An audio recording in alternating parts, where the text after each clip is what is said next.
a raíz de algunas declaraciones de clérigos, incluso desde el púlpito, a propósito de decisiones electorales, se ha desatado toda una polémica en torno a la participación de la Iglesia en esta campaña presidencial.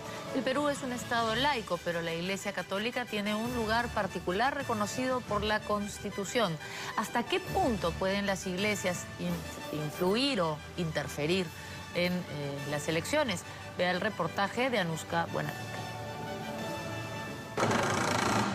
Y entonces Jesús dijo: dad al César lo que es del César y a Dios lo que es de Dios. Sin embargo, varios siglos después, algunos de sus representantes en la tierra siguen confundiendo lo que es del César con lo que es de Dios.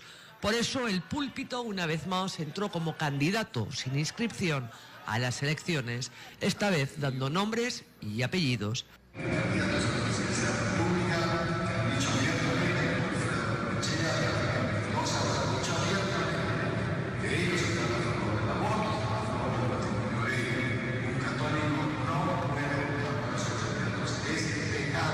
Del Río no fue el único arzobispo.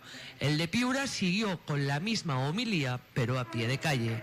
No podemos estar apoyando nosotros candidatos, definitivamente, que en sus plataformas de programas políticos incluyan, por ejemplo, la aprobación del matrimonio homosexual o incluyan, por lo tanto, por ejemplo, la despenalización o legalización del aborto en alguna de sus formas.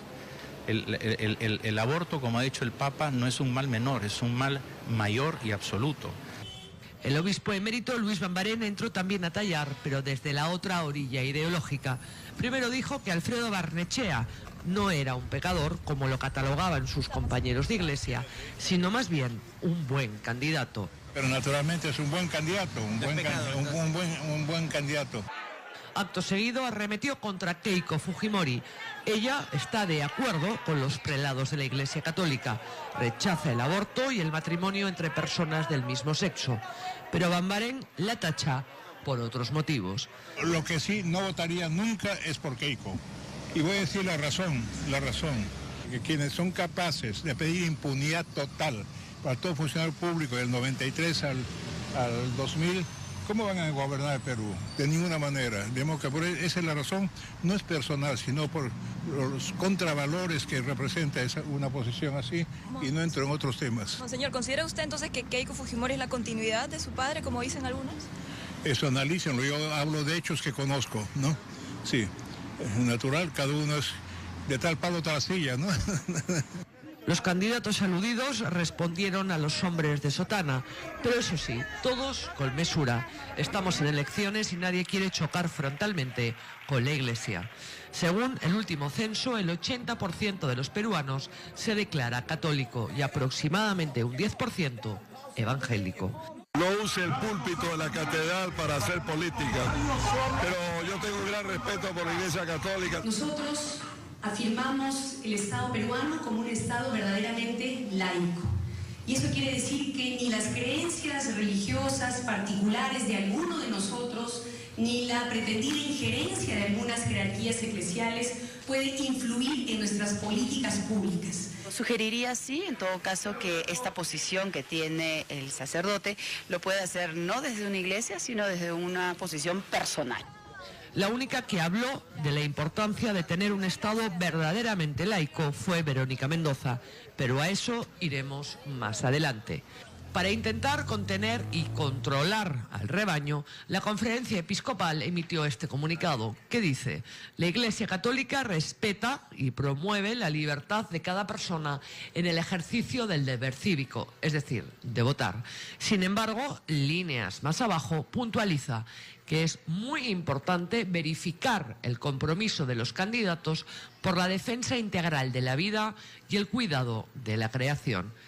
Por su parte, el cardenal de Lima habló de pecados, pero no dio nombre de pecadores. Las enseñanzas de la Iglesia Católica nos hablan de que el aborto es un pecado muy malo, que el matrimonio entre homosexuales no es una forma natural. La Iglesia nos enseña eso. Ya calificar a un candidato a otro o descalificar a otro, yo creo que ya son temas que en lugar de unir dividen. Aseguró que en la Iglesia Católica no hay divisiones, pero sin embargo calificó de obispo mayor y retirado a Monseñor Bambarén. No estemos picoteando a cada obispo y dejemos a un obispo ya mayor y retirado, que siempre que hay un problema lo buscan para generar una división. No hay tal división. Hay un comunicado de la Conferencia Episcopal que está muy claro. ¿Qué más? Lo concreto es que la Constitución separa Iglesia de Estado. En lo formal, el Perú es un Estado laico, pero con importantes contradicciones. De un lado, la Iglesia tiene injerencia en políticas públicas y del otro está el llamado 80. El Perú suscribió un tratado con la Santa Sede que regula la relación entre ellos y posee rango de tratado internacional. El concordato estipula, una vez más sobre el papel, la autonomía de Estado e Iglesia, pero además, y muy importante, establece y mantiene ventajas económicas muy jugosas para la Iglesia Católica. El concordato lo que establece es la continuidad de ciertos privilegios tributarios a favor de la Iglesia Católica, los cuales son asumidos como un derecho de carácter histórico por parte de dicha Iglesia. Por ejemplo, el del tema de las subvenciones a personas, bienes y actividades de la Iglesia Católica, lo que es la llamada financiación directa de las actividades religiosas católicas, y también la financiación indirecta, que es un esquema de exoneraciones e inafectaciones tributarias a favor también de bienes, actividades y personas de la Iglesia Católica, ¿no? Más de 1000 personas de la Iglesia Católica reciben una asignación mensual del Estado.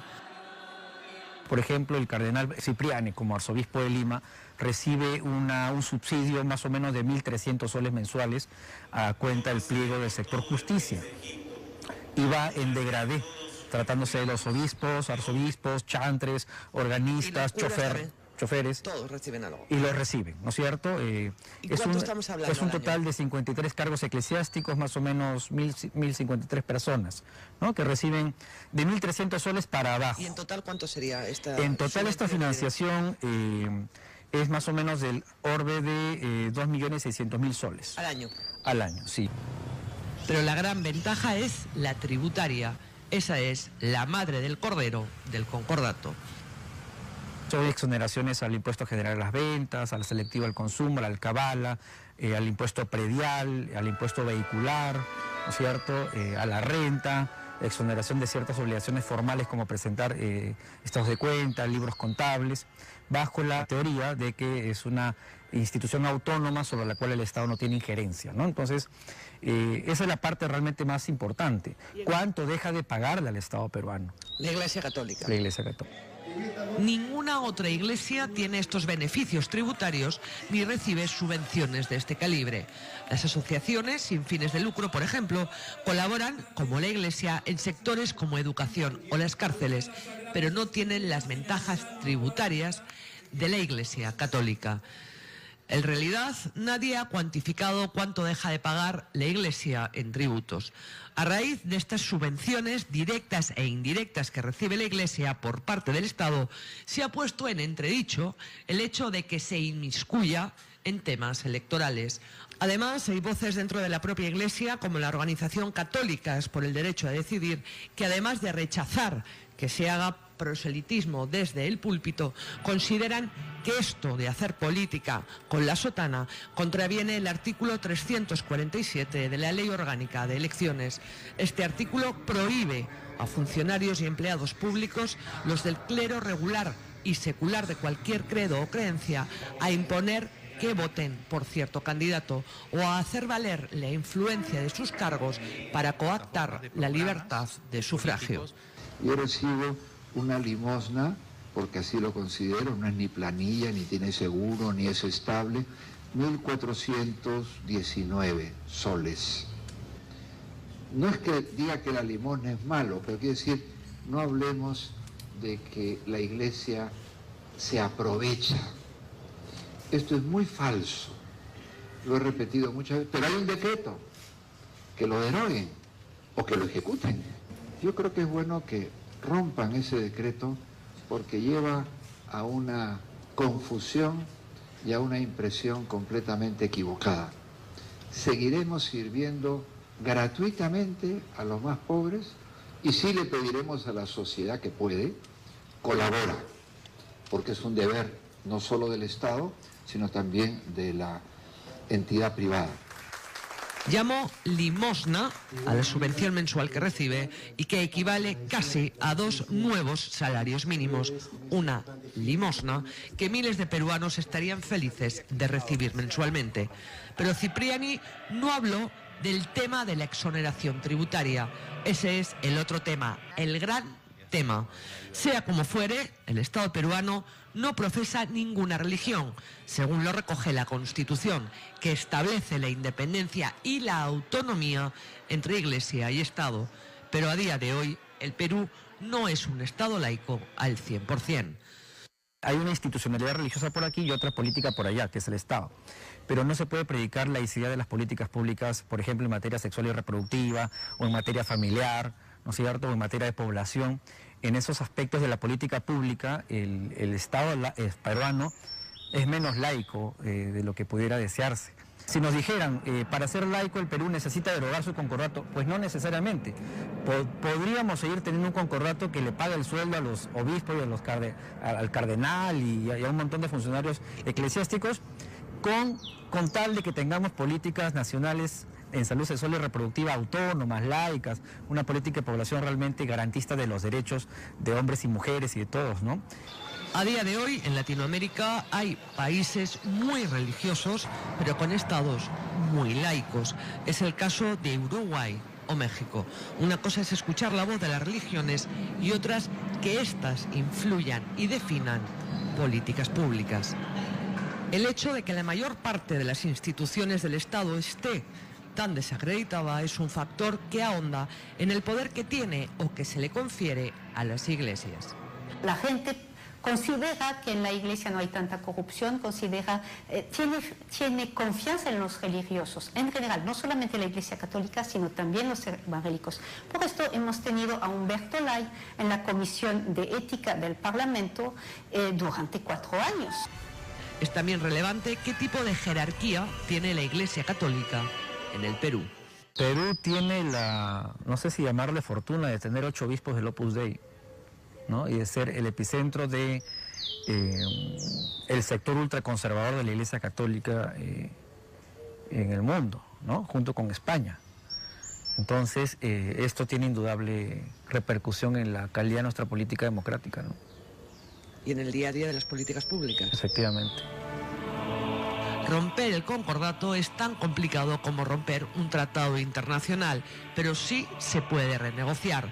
Se puede discutir también si la Iglesia Católica tiene el derecho a interferir en las elecciones cuando recibe dinero del Estado.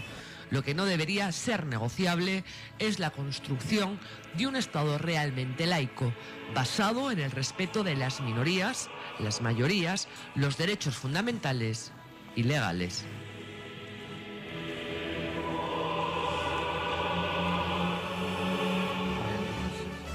Lo que debe quedar claro, mientras tanto, es que toda persona tiene derecho a elegir su voto en libertad y su relación con Dios no tiene nada que ver con eso. Pausa y volvemos con más en Cuarto Poder.